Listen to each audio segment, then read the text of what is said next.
This is the Beast Kingdom Justice League Dynamic Action Heroes, product code DAH-008 Cyborg.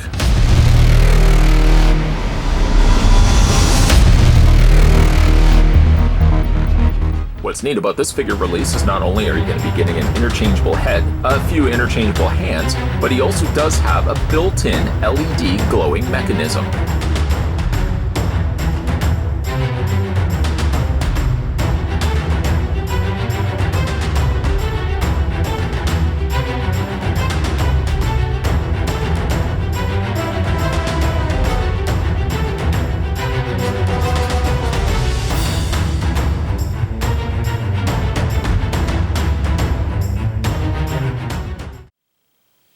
Before we delve deeper into Cyborg, let's figure out how tall the figure stands. The packaging as advertised claims these to be 8-inch tall figures, which is roughly about what they are. He's just short, just shy of being an 8-inch tall figure, but all these figures are falling within the 8-inch category. That's why they're called Dynamic Action Heroes, and instead of the letter A, it's replaced with the number 8, and it's Dynamic Action Heroes. Obviously, for some scale comparisons, we're going to bring in some of the other League members that we've already had a look at. Here he is next to the Tactical Suit Batman. Just getting him to stand. There we go. Let's bring in the Dynamic Action Heroes Flash. Love that figure. Even though I don't like the costume necessarily, I do love that figure nonetheless. And just recently looked at one of my personal favorites. There he is next to Aquaman. You'll probably notice over the course of these reviews, I haven't brought out Superman. So we'll go ahead and bring Superman in. Now this is Superman from the Batman v Superman line, which, I mean, in some ways you really could display with him. I'm wondering though if they are going to give us a Justice League version of Superman with the slightly varied colors to his costume. One thing I certainly hope that they could do without, though, is the plastic cape. I think that's the one thing that I'm not crazy about when it comes to the Superman figure. If they could replace that with like a cloth cape, you know, again, like Batman's got it. Batman's got that cloth cape. But the only other figures that I don't currently have, at least reachable, was the Batman and the Wonder Woman from the Batman v Superman line. That's really the only reasoning why they haven't made any appearances over the last couple of reviews that we've done here. But other than that, other than really, I guess, Wonder Woman being the one missing factor, here you have the entire League intact. Of course, Cyborg does get his own display base, the exact same base as what we've already been looking at with the other League members. In this instance, though, the symbol more pertinent to Cyborg here is present on the top of this very shiny display base, and Cyborg written across the front. The adjustable neck is exactly the same, so you've got a nice ratcheted joint happening there in the clear neck portion of this waist clip. It does also swivel back and forth. This part here can hinge up and down. This can also swivel back and forth. And the prongs, or the clamp portions, can open and close. Cyborg does have a little lower sizing to his lower waist portion, but it still does manage to fit around the clamp points here. There's no necessarily no extensions that can raise that, because really it would make more sense that it clamped around here, being the smallest point to the figure. Instead, it kind of clamps around, well, Cyborg's behind here. But it does allow for the figure to be consistent with certainly the rest of the League members. If you are all wanting to display them in museum poses, or really for that matter, if you want to display them in dynamic poses, the display stands would accomplish that, as well as each of the League members obviously would have their names respectively on each one of their bases. Accessory options, Cyborg does come with his fair share. He does come with these, which I can only best describe as, it's almost as if like it's impacted kind of ripples kind of projecting out. There's a little kind of platform step there that allows them not obviously to tip over. And bringing in his display base once again, I'm just going to move the figure back here. I guess theoretically you could just sort of have them on the side. I suppose it's as if he's landed and you've got the waves projecting outward. I don't know if they're as successful though as, say, the ones that came with Flash, that being the electricity, or the waves, which I especially quite like, that came included with Aquaman. These, by the way, are softer plastic, more of a smoky or translucent plastic that was used. I appreciate for the fact that they do come included with them. I probably will not display the figure, however, with them. Kind of moving those to the side, and let's go ahead and grab the display base because we've already in-depth look at those. He does come with also an interchangeable head. We'll talk about that in a second. He comes with a series of interchangeable hands. We'll talk about that in a second. And he does also come with his blaster arm attachment. We'll look at that also in a second as well. A lot of looking at it, that thing in a second. What are you postponing this for? Well, we're going to put that to the side. I do want to spend a good sufficient amount of time looking at Cyborg here. A really nice figure. Nice also in the sense that they've given him this very shiny, almost tinfoil sort of coloring to primarily all of his body. The only area that doesn't get it is a rather exceptional head sculpt here that they've given atop of his shoulders. The head sculpt is really good, even though, again, you're only really seeing 3/4 of it, but it definitely captures the likeness of Cyborg from the film itself. You may notice, however, that he has rather dark eye, not eyes, but rather one eye, and then this section up here also is rather dark. Well, why is that? Well, you can go ahead and flip the figure around, and he's got this little back parts to his torso. Installed already are 3 batteries, 1.5 volt batteries. Those are already installed. There's a little screw point there, so you can unscrew that if you ever need to change those out. And then he does have an on and off switch.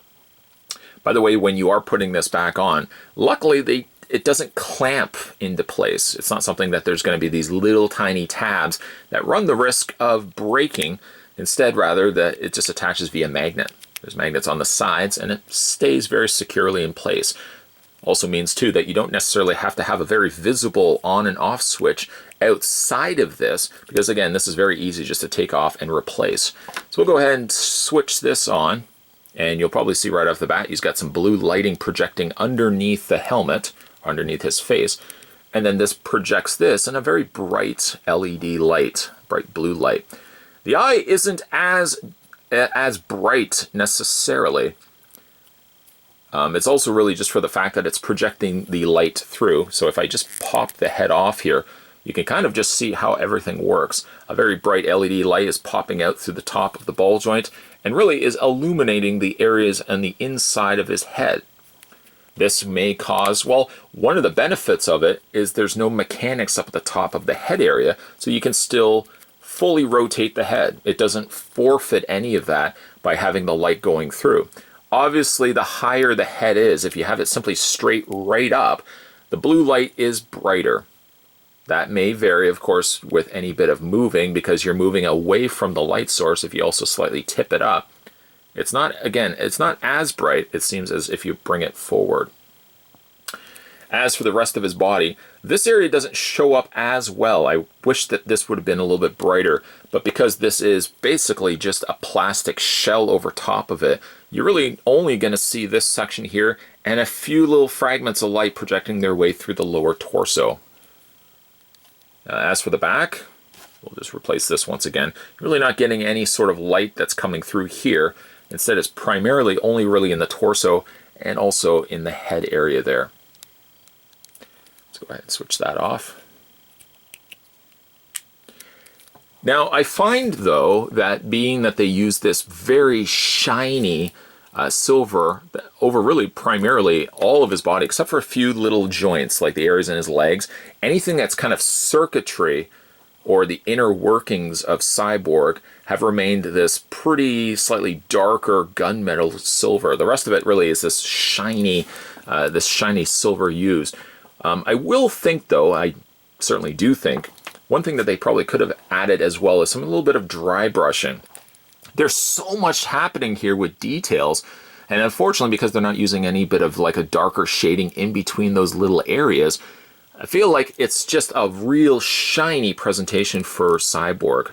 Cyborg True does have this in the movie, but there's darker cues, I think little darker hues to some of his coloring here that ends up resulting that these stand out a little bit better. Just like I said, a little bit of darker gray, or certainly a shade darker than the silver here. If they had used that in some of these little recessed areas, I think this would have given us just a much more, it would have given us more depth as instead just a surface level of paint, if that makes any bit of sense.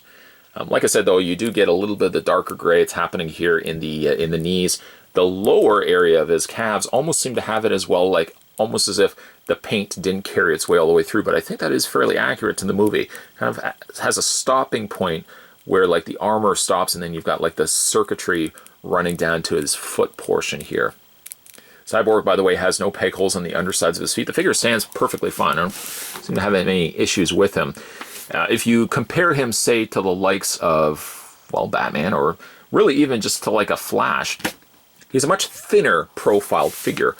Thinner limbs, thinner legs, really, thinner legs, thinner arms, and a thinner torso. Primarily because he is just a robot husk, really, in the movie. Therefore, of course, the figure is not going to have as much bigger mass to, say, the likes of the other heroes from the League. This, unfortunately, does cause for things such as the shoulders to be on... It still has the joint system, that little cup and socket system that the League members had, but because he's on it's a much spindlier sort of arm, I find like the ball joint does pop off a little bit too frequently. The arm's a little on the loose side.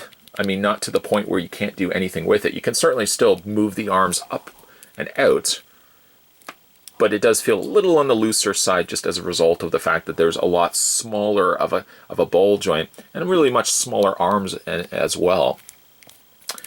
Now, he does have some interchangeable options, one of which being this rather cool looking head sculpt, which I don't believe actually made it to the movie. I believe it's part of more so the Snyder cut, in which you had the Cyborg flying up and then this covered over his face. I don't believe it actually made it to the theatrical release, which is a bit of a shame. You can go ahead and just pop the head off and replace it with this head. And while I will admit that this is not my preferred look for Cyborg, I appreciate for the very least that they would have included it. It does lose a lot of the elements that, well, no pun intended, but it does definitely lose the human element of Cyborg, because then initially he's just basically, he looks like one entire machine. We go ahead and still flip him around. We open up the torso area. We just pop the light back on, because I did want to show you that the light still projects through his one singular eye. Again, it's not the brightest, primarily because I just think there's a whole lot that it has to light up for that one light source. But it does give you just a little bit of light projecting through that. Pop that off and replace it with the original head. And let's go ahead and turn that off. The other thing he does come included with, let me flip that the right way. There we go. The one other thing he doesn't come included with is probably the one thing I will likely display him with, and that is his Canon Arm. Certainly this does not benefit him when the League are taking on Superman. I mean, that definitely doesn't work to his favor. It does swap to this arm. I guess it does, in some sense, you can replace it with really either arm, but the instructions say to use it on this arm, which I think is accurate to the movie. This arm, I found as well, I couldn't pop the forearm off, leading me to believe that it's definitely not going to be that arm. Instead, you want to use this arm here. So we're going to just go ahead and hold on to pretty much the area right above the elbow or around the elbow area. Just kind of hold on to that and wiggle, wiggle, wiggle. Just pop the forearm off and you can replace it with this. If your immediate question is, does this light up? The answer, sadly, is no. There's really no light source that's running through the arm. The arm is just a plastic piece, so therefore it doesn't light up. However, they have done a good solution to the problem by making this a translucent blue. It does look as if it's lighting up, even though it technically really isn't. That's probably going to be how I'm going to display Cyborg. I think it definitely has a good look to it by incorporating the Canon Arm. And then again, you can just pose him accordingly from there. The other thing he does come included with, I'll just pop that back off and replace the existing arm. Replace the new arm, I should say. He does come with a series of interchangeable hands. Let's look at that right now. The hands vary, but not drastically, from a series of relaxed hands to closed fists, which is currently in the sockets of the forearms. And he also has, I guess what you could best describe it as more gripping hands, let me just show you, versus the more relaxed hands. These are a little much more relaxed in nature. These look like they're intentionally looking as if they're grabbing something. And then to replace any one of those hands, there's only two to work with. Grab the forearm and just very quickly pop that off. You'll notice he does have a very small joint. It's just really by the nature of his makeup. They couldn't have given him a larger joint, so just mindful of that when you are changing out the hands. I find in fact it's a lot easier just to kind of hold on to the wrist, and you'll see that ball joint pops off, or at least wiggles back and forth. Just kind of hold it as best you can and wiggle the hand in place. And there's one. And then we can do the same on the other side here. Just going to pop that off and replace it. Thumbsies go in. That's the best way to remember which hand goes which way. Thumbsies always go in. If you know somebody that has thumbsies that go the opposite way, I'd like to meet that person. But there is Cyborg in a nutshell. A nice looking figure. Could have used a little extra paint, yes, but overall a pretty nice representation of Cyborg. Let's run through his posability. His head rotates all the way around. He does still have, much like the other League members, that double ball joint, so that hinges here, as well as the rotation up at the top. The arms you got to be a little careful about. It still has the cup, that little socket joint that allows the arms to come outward. But you got to be careful that, again, if the arms are a little on the thinner side, the ball joints are a little on the thinner side, so you may find the arms popping off from time to time. The arms rotate all the way around. You can also hinge them outward. Cyborg does have what looks to be only a single hinge on the elbow, and then he also has a rotation and hinge on the hand. Upper torso has a ball joint, despite for the fact that he does all the mechanics, but really the mechanics and the light battery source is really up here, so it does still allow you to move the torso. It's not hindered by that. The lower torso also has a ball joint. The legs can also pull out, just to give you that extra little bit of mileage when it comes to moving the legs, and then you just kind of pop them back up. Not really to the same degree that you can do with the other Justice League characters, but at the very least you can still get some full posability out of this guy. Double hinge on the knee, and then when it comes down to his feet can rock back and forth, forward and back, and he also does have that hinge, that very ever-loving hinge. I love that so much. On the actual toe portion. I mean, really, you can still get, despite feeling he does feel a little more on the fragile side, I mean, it's not to say that you can't do with this figure as you wish, but you certainly can't ham-hand him as what you would necessarily with the other League members. He definitely does feel a little on the thinner side, not specifically of the material, but simply just because of the thinness of his limbs. He's still a really nice Cyborg, and like the other League members from, there we go again, just to properly stand, just do something a little creative with him. But like the other League members from Beast Kingdom, I still truly think he is the best representation of a Cyborg figure that we've gotten to date. Another accessory I would have loved to have seen included with Cyborg was the mother box. Sadly, that not be the case, but I do think he has a fair share of cool accessories that you can mix and match on the figure. Even though I don't really necessarily like the interchangeable head sculpt that they gave him, simply just because you're hiding such a great head sculpt to his human face, I like the fact that Beast Kingdom would have included that as well. This is really a great looking representation of Cyborg. The only thing I really would have changed to it is maybe just some added paint. As much as I like the shiny nature of this silver that they used on his body, without adding an extra secondary color of a slightly darker shade, some of the depth gets lost in the figure. Ideally, you're only getting the very surface color of the paint, and I really think some extra depth could have been added by maybe a little bit of dry brushing, a little bit of darker added paint to some of those little creviced areas. Still a great representation. I love this figure, and I really truly think that this is the best figure that we've gotten for Cyborg, as much as I could very much say that each of the League members that we've looked at, in my own honest opinion, I think is the best representation that we've gotten in plastic form. If you're interested in picking up this one, as well as any of the other League members that we've looked at, any of them now are currently available. They've just been released to comic book stores. You should be able to pick them up right now. If you can't find a local comic book store in your area, fear not, don't worry. You can head over to www.comicshoplocator.com. No, I'm not sponsored by Comic Shop Locator. You can head over to comicshoplocator.com. You can put in your postal code. You can put in your zip code. It worked for me. And you can find a store in your area. And so happens the comic book store that I go to now on a regular basis, I found from comicshoplocator.com. You should be able to find all these figures currently available at your local stores. And if you can't find them at your local comic book stores, they'd be more than happy to order them in for you. But I really would highly recommend picking these guys up. We're going to have a look still at Steppenwolf. He'll be coming in the next review, so I'm really looking forward to that. Hopefully you guys are looking forward to that as well. Make sure you hit that little subscribe button down below. That is crucial. That will guarantee you that whenever new videos are coming onto this channel, you'll never miss a beat. Make sure as well you head over to the main page to scroll down the video section, and then that way you'll see if there's anything that you may have missed along the way. I just talked about Flash, for example, in this review, and if you think to yourself, I never saw a Beast Kingdom Flash review, YouTube. Head over to the main page, scroll down the videos, you'll see the Flash review there, and check it out and let me know what you think of the figure. Let me know, by the way, what you think of all of these figures in the comments section down below. I always like reading some new comments from you guys. Like I said, Steppenwolf will be right around the corner from this review, so hopefully you guys stay tuned for that. And as always, thanks for watching. I'll see you next time.